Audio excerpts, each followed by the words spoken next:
Hagonoy East Central School sa Bulacan, matagal na ring problema ang pagtaas ng tubig dahil sa high tide na pinalala pa ng pag-ulan. Katunayan, marami sa kanilang mga silid pinalubog ng tubig at hindi na magamit. Pag pumasok ka dito sa Hagonoy East Central School, talagang magugulat ka kasi nakikita mo 6 na mga school buildings yung inabandona na, hindi na ginagamit. Sana ay may 20 classrooms ito na nagagamit pa ng mga estudyante. Pero dahil hindi na nga nawawala yung tubig ba, hindi na magamit. Katunayan, ang sabi ng mga teacher dito, kung tayo lalakad sa bandang gitna ng tubig na to, aabot yung tubig hanggang sa bewang. Ang grade 4 teacher na si Teacher Rosalia Alfonso, halos 2 dekada nang nagtuturo sa paaralang ito. Kaya nasaksihan niya kung paano unti-unting lumubog ang kanilang eskwelahan. Siguro mga starting from 2010 or 12, ayan, tsaka lang siya nagkaganyan. Yung pagka yung high tide, talagang lumulubog. Tsaka maganda to talaga, dinadayo ng mga bata talaga to nung... Ito ang dating itsura ng kanilang paaralan. Wala pang tubig at napalilibutan pa ng mga halaman. Dati pag umuulan lang, saka nagkakatubig. Kahit na tapos na yung ulan, ala na, hindi na nawawala yung tubig. Tapos yun, yung nag-ano na yung high tide. Hindi na nawala yung high tide mula nun. Napakahirap. Dahil kulang sa classroom, ginawa na lang nila ng paraan para mapagkasya ang mga estudyante.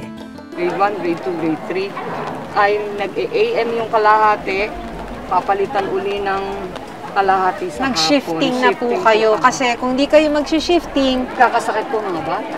Pag pinagamit po namin yan, nakalusong po. dati 7 classroom to para sa mga grade 6 students. Pero ngayon, na ipunan na ng tubig, putik, sisira na dahil nakatiwangwang, na sana ay napakikinabangan ng mga estudyante. Ang ilang silid, unti-unti na ring pinapasok ng tubig. Ngayong umaga, naabutan naming naglilimas ng tubig si Teacher Maylene sa loob ng kanilang classroom. Dahil po sa high tide, kaya pinapasok yung aming classroom. So may klase po ngayon, kaya kailangang linisin para lang po hindi madulas yung bata. Kung ang pasok po namin is 7 a.m., mas agaan mo po 7 a.m. Minsan po kasi nagkakagulatan din kami sa laki ng tubig na expected ko, walang tubig, hindi aabutin yung classroom ko. Pero pagpasok ko, meron pala. Kaya ang nangyayari, imbis na makapag-proceed kagad kami sa aming lesson proper, naglilimas pa po muna. Dahil sa pabigla-biglang pagtaas ng tubig, nakataas ang mga gamit sa loob ng kanilang classroom. Araw-araw itong ginagawa ni na Teacher Maylene at iba pang guro ng eskwelahan. Isa sa mga estudyante ni Teacher Maylene sa grade 1 ang 6 na taong gulang na si Kyrie Faustino. Mula sa kanilang bahay, bahana ang dadaanan ng bata. Nakakabahan po. Baka po madulas po kami, malaking bato. Baka po mapatig kami. Good morning, grade 1. Ayan, so ready na bang pumasok ng ating classroom? Opo! Okay, sige, tumayo nga ng maayos. Okay, sige, unahin natin yung girls sa pagpasok, ha? Alam niyo na kung saan kayo... Kwento ni Teacher Maylene, dating bodega ang ginagamit nila ngayong classroom. Pero dahil sa kakulangan, napilitan silang gamitin muna ito. Tuwing umaga po, kailangan buksan yung mga bintana para merong ventilation kasi wala kaming kuryente dito sa loob ng aming classroom dahil nga po laging high tide, yung outlet po namin inaabot. Tataas lang yung kamay kapag nandito, ha? Pag tinawag ni teacher, naiintindihan po ba? Okay, baba muna. Ito ang unang pagkakataon na makararanas ng face-to-face classes si Kyrie. Pero kahit ganito ang sitwasyon, pursigido pa rin siya sa pag-aaral. Gusto ko po kahit po meron ba pumapasok pa din po ako. Masarap po school po para matulungan yung ibang tao. Tapos tulungan po din ng mami. Tapos ni daddy. Sobrang may halong takot. Siyempre, iniiwan din namin sila sa mga eskwelahan nila. Hindi namin alam kung ano po yung nangyayari sa loob ng school. Yung iba-ibang sakit, halimbawa yung dengue, yung mga leptospirosis na yan. Sa hirap po ngayon ng buhay, ang hirap kumita ng pera tapos magkakasakit pa. Susunod, pasado alas 8 ng umaga nang magsimula ang klase ni na Teacher Maylene. Hindi pa man nagtatagal ang kanilang klase, biglang bumuhos ang malakas na ulan. Unti-unting pinapasok ng tubig ang classroom ni na Teacher Maylene.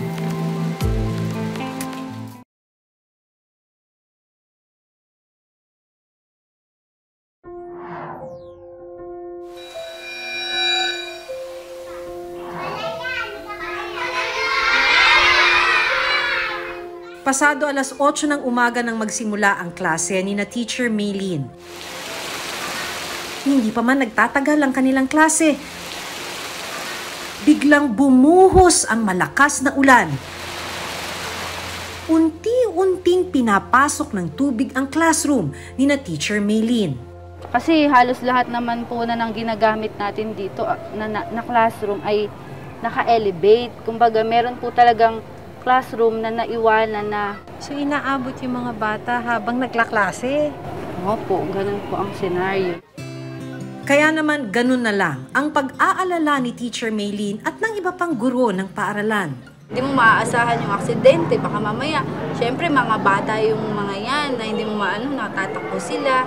Imbis na maging malaya sila, na-express yung sarili nila na bata ako, gusto kong tumakbo dito, maglakad dito. Hindi nila maranasan dito sa aming school. Gumagastos ka na ba ng sarili mong pera, ma'am? Dagdag, para lang mapunan yung mga pagkukulang dito, lalo't binabaha. Yung struggle na bilang teacher na ipundar ko sa sarili ko yung mga gamit na kailangan para makapagturo ako ng maayos. Although in the exigency of the service dahil we are teachers. Yun lang, medyo nakakalungkot. Ayon kay Teacher Fe, nakapagpadala na sila ng request sa Department of Education o DepEd noong nakaraang administrasyon para sana magkaroon sila ng mga bagong school building. Kailangan hubang dito o kailangan mag-change location na? Hindi naman po siguro kasi ang dami nating mga kababaryo na saan sila titira, saan sila mag-aaral. Hindi naman po ganyan talaga dapat yung school namin. Kaya po, ginusto ko din that I transferred here kasi gusto ko matulungan. Yung mga natitira ko mga paglilingkod ng taon sa DepEd ay maging instrumento ko. Problema man nila ngayon ang baha, hindi naman nawawala ang kagustuhang matuto ng mga bata.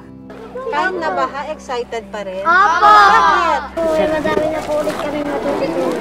Kasi po yung iba po lahat po napapaliwanag po. Yung iba po minsan hindi na po kami natuturuan. Mag-aalas 12 ng hapon nang matapos ang klase ni na Kyrie kay Teacher Maylene. Pero dahil maputik at basa ang dadaanan palabas sa kanilang eskwelahan, kinailangan pa siyang buhatin. Ito po, padaan po sa amin, baha pa po. Doon po. Ito na po, bike ko po. Baha pa din po dito sa amin. Hindi na po nawawala. Matapos magbihis ni Kyrie, diretso siya sa paggawa ng assignments. Medyo baha nga po. Yung distraction po ng bata nandun po. Kaya ginagawa ko po, pagdating niya po galing school, tinuturo ako pa rin po siya. Nakakalungkot talaga kung iisipin namin. Bilang magulang, syempre gusto mo ibigay yung best sa anak mo.